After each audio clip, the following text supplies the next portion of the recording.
Məncə başlayaq. Başlayaq. Round 1. Round 1. Sən indi Bizim başlayaq. giriş eləməyimiz xeyli Uzun səsli. oldu, hə.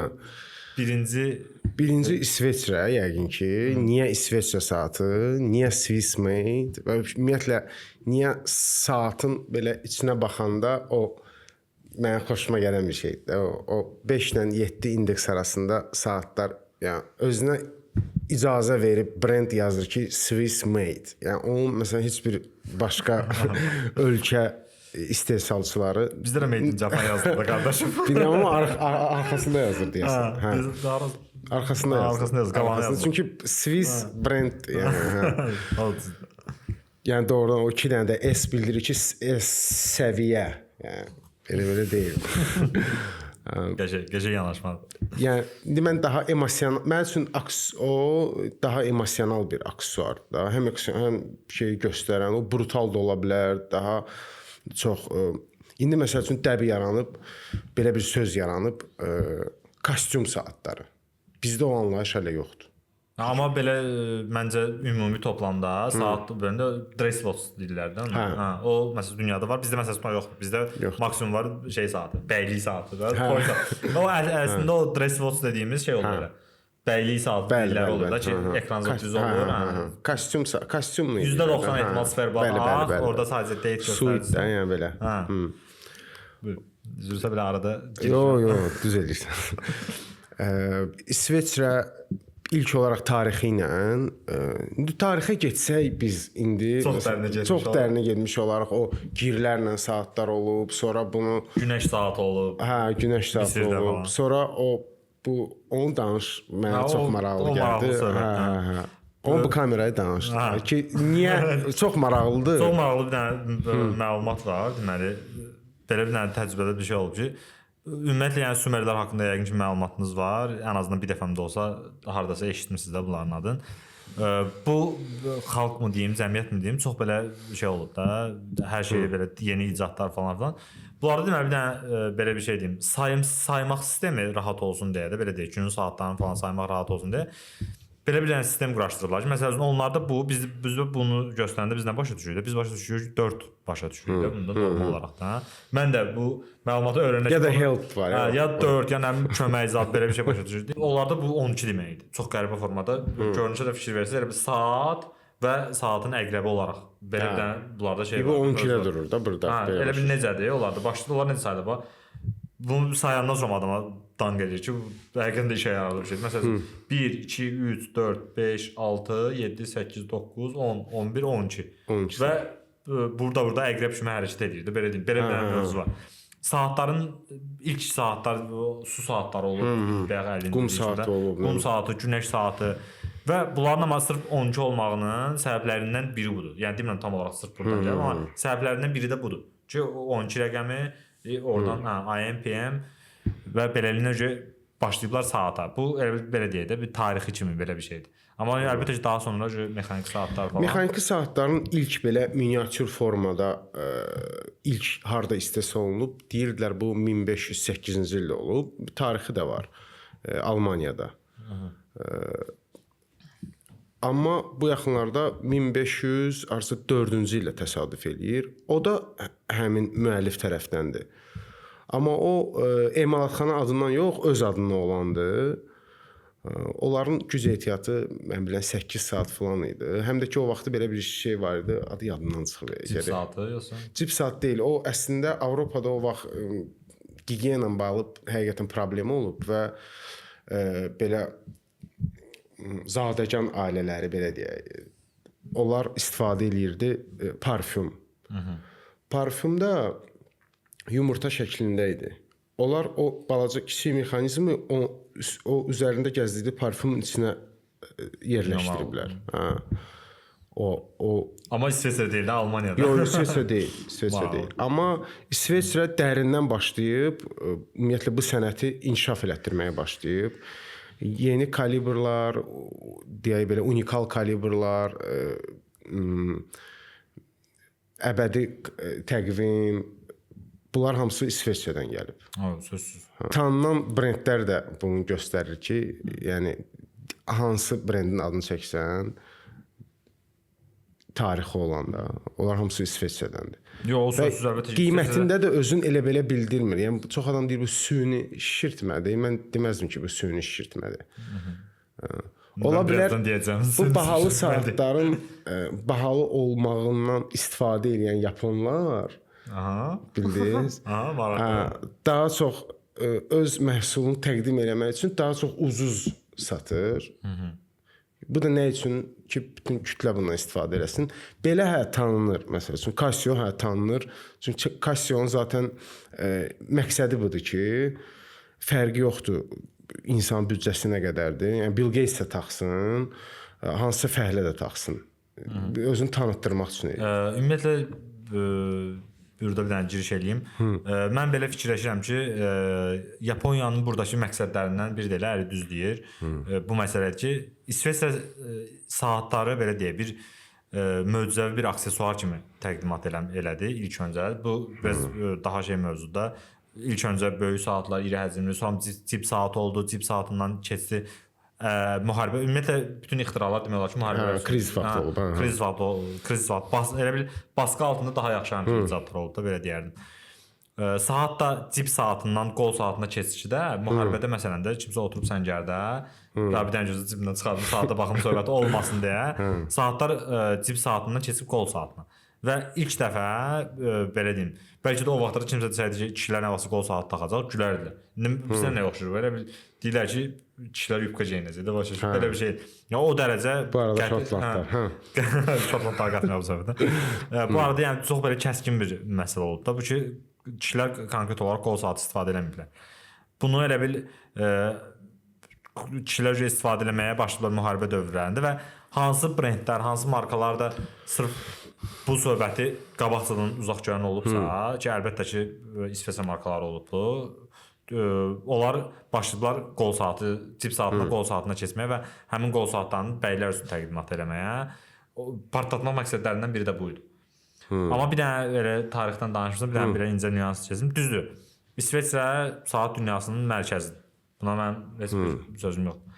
Amma bir balaca daha dərinə düşsək, burada belə bir dənə məsələ var idi ki, 1685-ci ildə Cenevrəyə köç oldu, fransız ustalarının köçü. Bu köçün də səbəbi nə idi? Katoliklərlə protestantların arasında bir mübahisə var idi. Daxili belə deyək, qalmaqalları var idi Fransada. Və Fransadan toplu şəkildə məcbur oldular köçməyə Alp dağlarının ətəyinə, Mont Blanc dağının ətəyinə, Cenevrə şəhərində belə deyək.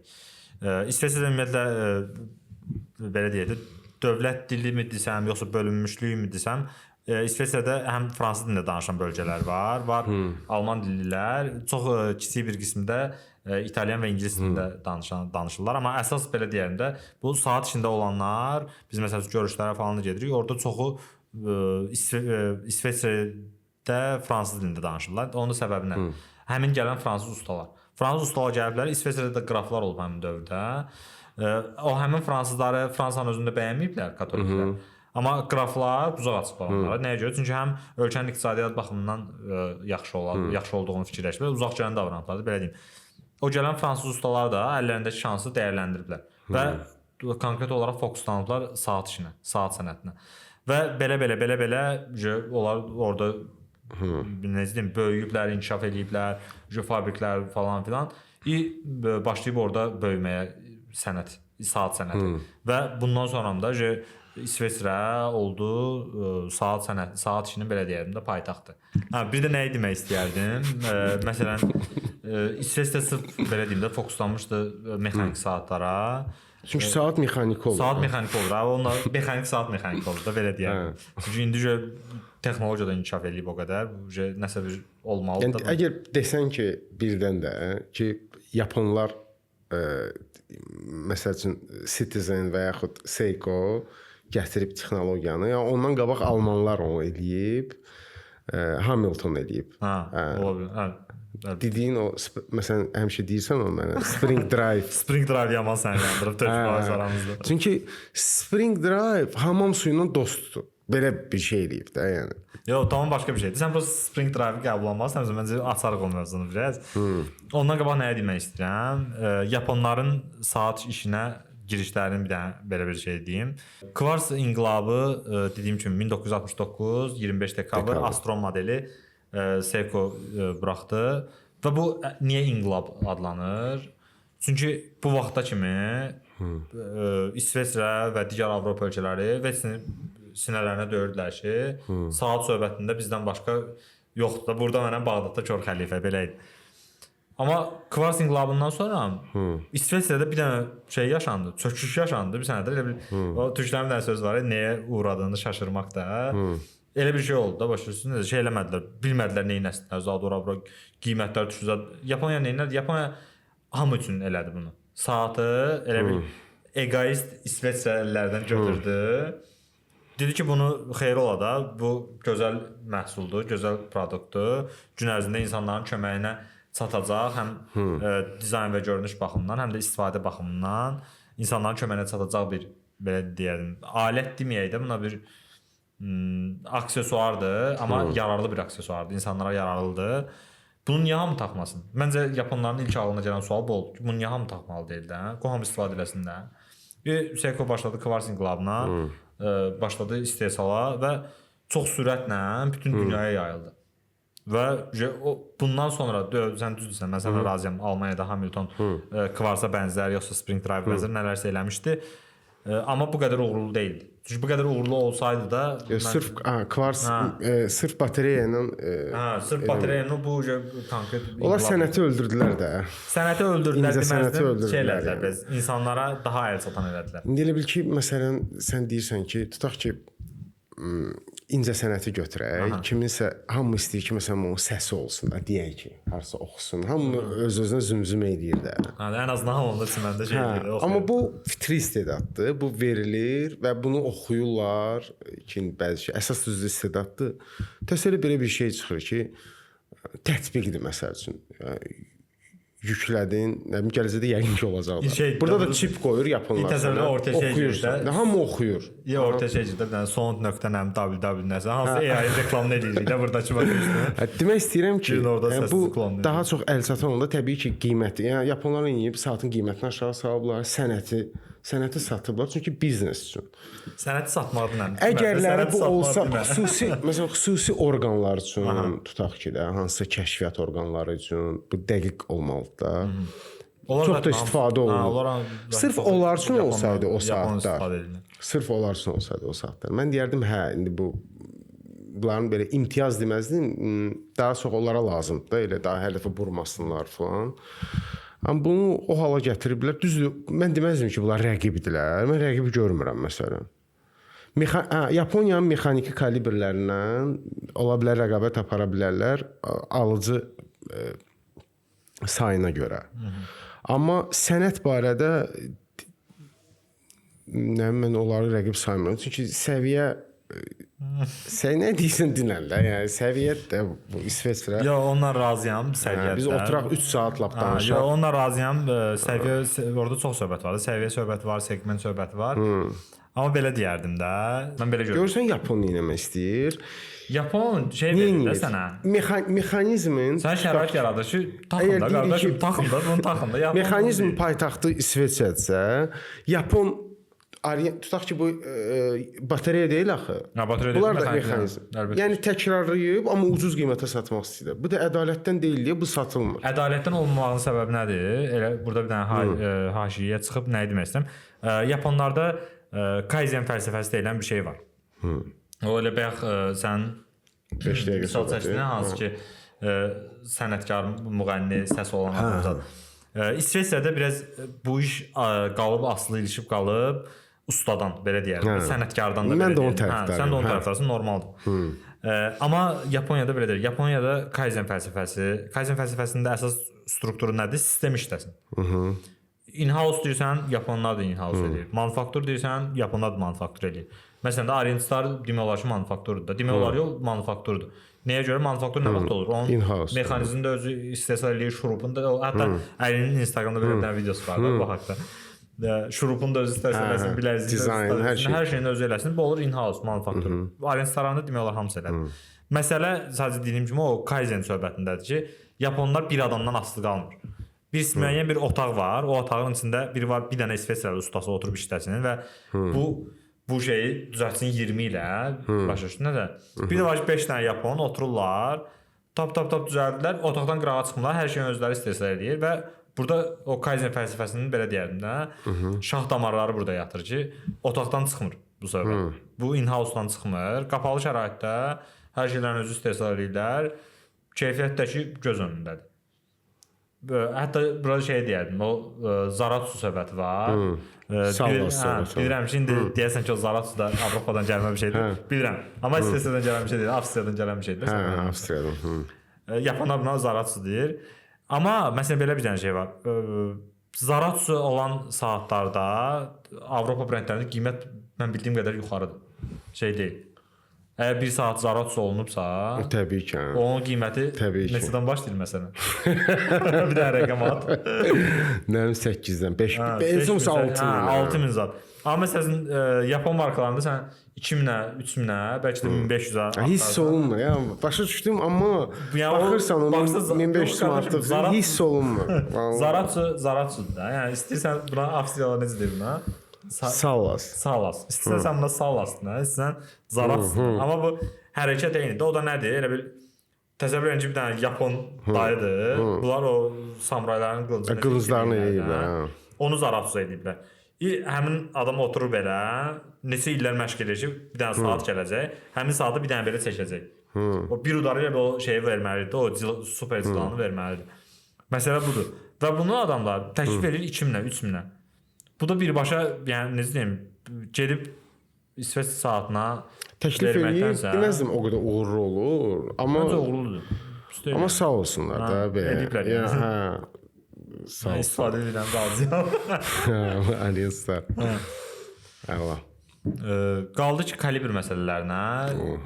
Kalibr məsələlərində yenə deyirəm də, mən razıyam Əli ilə. İsveçrə əlbəttə ki, daha əvvəldən başlayıb kalibr istehsalına. Kalibr məsələsi ümumiyyətlə biraz qarışıqdır. Hər mənbədə biri deyir, nə bilim, 300 deyir, biri deyir. Çox belə qəribə, hansısa bir mənbəni araşdırırsan, orada sənin qabağına çıxır ki, İsveçrə 350-450 arası kalibr istehsal edib. Yox, ümumiyyətlə aktual, hal-hazırda olan ki, ETA elə mənbə var ki, sən ora baxırsan, orada ümumi tarix boyu istehsal olunan növləri zadı deyir deyə, orada çox belə 3000 ədəd, 3500 var.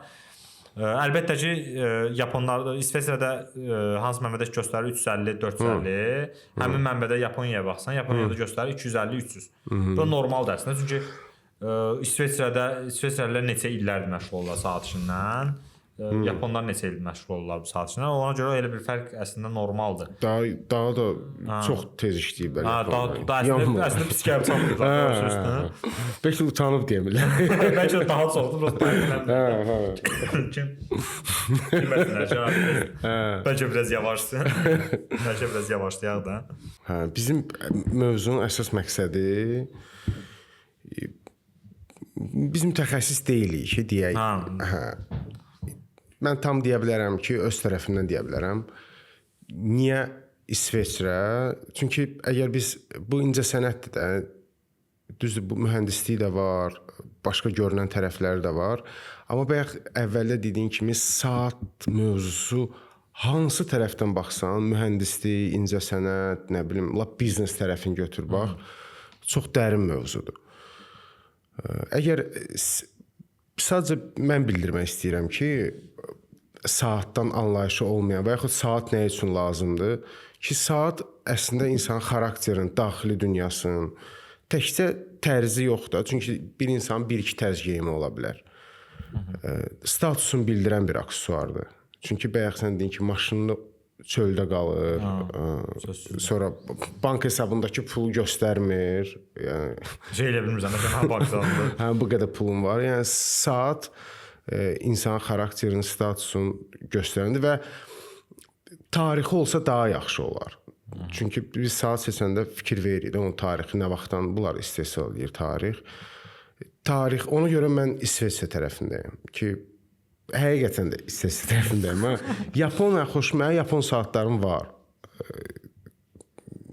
Sevə-sevə də kullanıyorum. Amma istəyirəm ki, hamısı İsveçrə olsun. Maraqlıdır. Çünki elə bil ki, mən böyük bir əziyyət çəkməmişəm o yapon saatı üçün. Başa düşdün? Yəni həqiqətən böyük bir əziyyət olmayıb. Hə, necəsə almışam, amma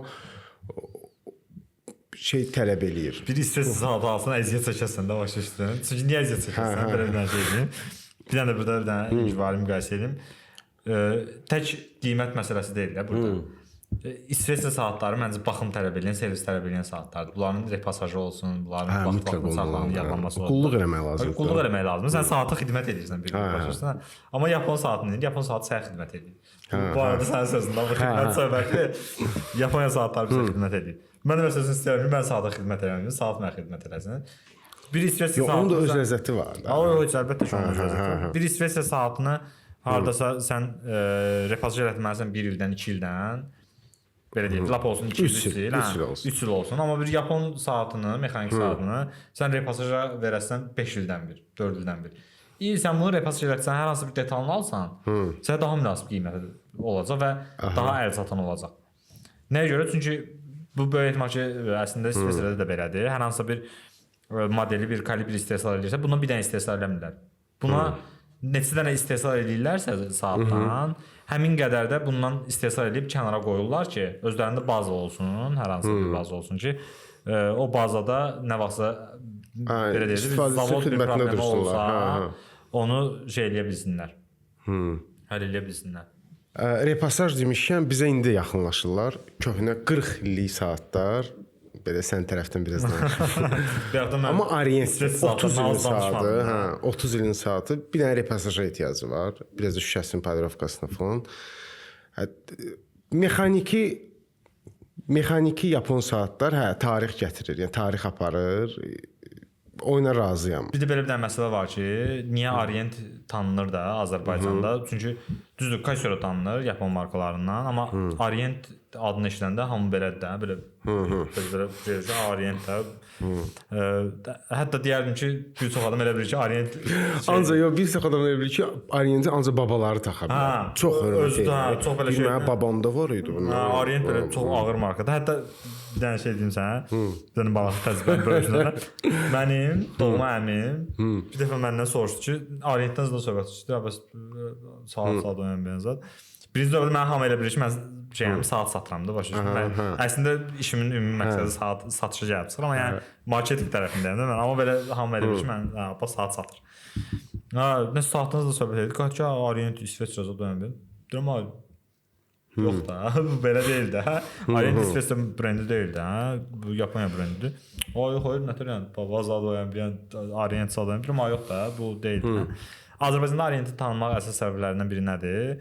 SSR dövründə normal olaraq biz qərblə yaxşı deyildik. Hətta düşmən idik də. Biz onlara bomba atmaq istəyirik, onlar bizə bomba atmaq istəyir də.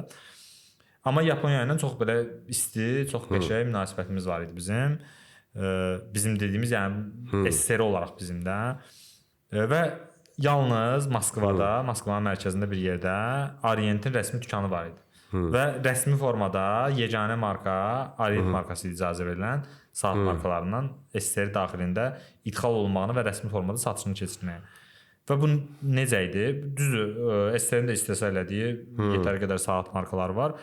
Amma yəni Orient Star kimisi yox idi. Orient Star özdə babalar deyir, Orient Star, Tristar da, yəni o Orient Tristarla indiki Orient Starın əlaqəsi yoxdur. Hətta Orient Tristar dediyimiz model, hansı ki SSR dövründən qalanlar, hansı ki bayaq 50 deyirdi, 30 ilin saatı gəlib verəcək pasajıza. Onlar aşağı segmentdə. Onlar çox aşağı segmentdə saatlar idi. Həm SSR-dəki hər insanın ala biləcəyi belə deyərim də qiymətləri idi. Və indi Moskvada da bir dənə yerdə satılırdı.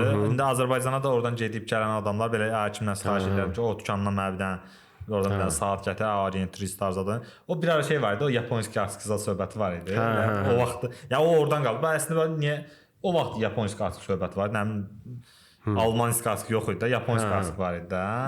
Və Eyüp maçında da keçirir. Onun səbəbi məsələsi nə idi? Biz yaponlarla onların video magnitofonlar, nə bilim, alış-veriş məsələləri var idi. Texnika onlardan çox gəlirdi.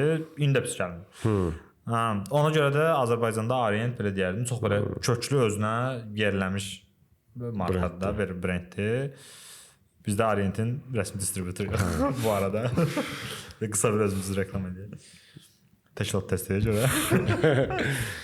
Ümumiyyətlə mövzular çoxdur. İstəyirik bugünkü buraxılışımızı burada yekunlaşdıraq. Buna yəni saatlarla biz bu mövzudan danışa bilərik də. Bir dənə hədiyyəyə bir daha qayıtmaq istəyirəm ki, bizdə hədiyyə var idi. Hansı ki bu hədiyyəni verəcəyik bizə. Saatı çıxar. Saat yox da, səhv etmişəm. O mənim öz saatımdır. Bu özümə toy hədiyyəsi eləmişəm mən bu saatı. Bizdə hədiyyə bu idi, saat istəndi. Bundan qısa bir dənə öz keçim bu saat. Bizə mövzu göndərən, maraqlı mövzu göndərən hədiyyə elə verilir. videonun altına da yaza bilərsiniz, bizə də yaza bilərsiniz, heç bir fərqi yoxdur. Bu stenddə hədiyyə göndərir. Bu stend də adi stend deyil, limitli sayda istehsal olunub. Dünyada çox ölkələrin distributorlarına göndərilməyib bu. Satışda da var səfərimiz. Bizdə toplamda stokda 5 dənədir bundan, 5 ədəddir. Bir dənəsini hədiyyə verəcəyik hər hansı bir izləyicimizə. Bizə maraqlı gələn mövzu haqqında danışacağıq. Maraqlı bir mövzu deyən adama bunu hazırlayırıq, paketləyirik, hədiyyə göndəririk ya da gəlir bizim orada oturub bizlə bir dənə çay, kofe, biraz da saat müzakirələri falan. Bunu da hədiyyəsini götürür, yola salırıq, gedir. Yavaş-yavaş. Apple Watch-dan danışmayacaqdınız. Ay yox, Apple Watch saatdır, bir saatdan danış. Ümumiyyətlə saat deyil. Apple Watch nə bilim şey kimi üstündə bir radiator yazırsan da belə bir şeydir yəni. Şeydir, alət deyil. Alət deyil, alət deyil. Texnoloji alət də belə deyim. Yəni ona görə çox da önəmli deyil. Gələn görüşlərə. Gələn görüşlərə deyək bu buraxılışımız sonu. Ümid edirik yaxşı vaxt keçirdiniz. Əlbəttə ki, bütün fikirləri açıq, fikirlərinizi bizlə bölüşməyi unutmursunuz.